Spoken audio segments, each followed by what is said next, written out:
Hello बच्चों, आज मैं आपके लिए नई पाठ योजना लेके आई हूँ। यहाँ सबसे पहले विद्यालय का नाम लिखना है, जिस विद्यालय में आप पढ़ाने जाने वाले हो। अध्यापिका का नाम, जो भी आपका नाम हो। विषय हिंदी है, वो विषय जिस विषय के बारे में आप जानकारी देने वाले हों। कालखंड, जो भी पीरियड हो। दिनांक, जिस दिन आप पढ़ा रहे हों। समय 40 मिनट। कक्षा 7वीं। आज हम प्रकरण क्रिया के बारे में बातें करेंगे। सबसे पहले सामान्य उद्देश्य है, इसे क्रमशः दिया हुआ है। फिर उसके बाद विशिष्ट उद्देश्य के बारे में है, ये भी क्रमशः दिया हुआ है। फिर शिक्षण विधि के बारे में बताया गया है। प्रश्नोत्तर विधि, स्पष्टीकरण विधि, व्याख्या विधि।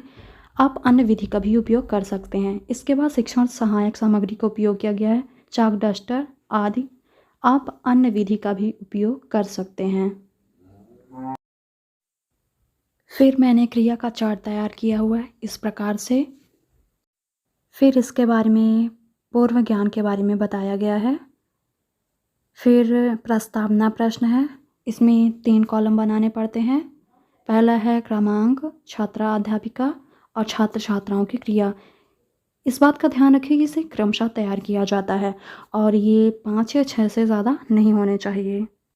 फिर उद्देश्य कथन के बारे में बताया गया है। यहाँ प्रथम अनिवित्य है, प्रस्तुतिकरण।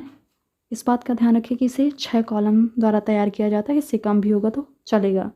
पहला है क्रमशः, फिर शिक्षण बिंदु, अध्यापन का कथन, छात्र या छात्र क्रिया, प्रयुक्त विधि, श्यामपट्ट पर कार्य।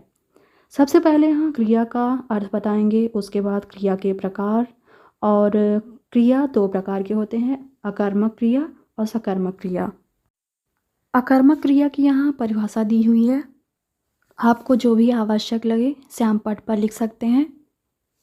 उसके बाद सकर्मक क्रिया के बारे में बताया हुआ है, यहाँ अर्थ, परिभाषा, उदाहरण सहित। इसके बाद यहाँ प्रश्नोत्तर विधि का उपयोग किया गया है। फिर सकर्मक क्रिया के भेद के बारे में बताया गया है, ये कितने प्रकार के होते हैं, ये 2 प्रकार के होते हैं।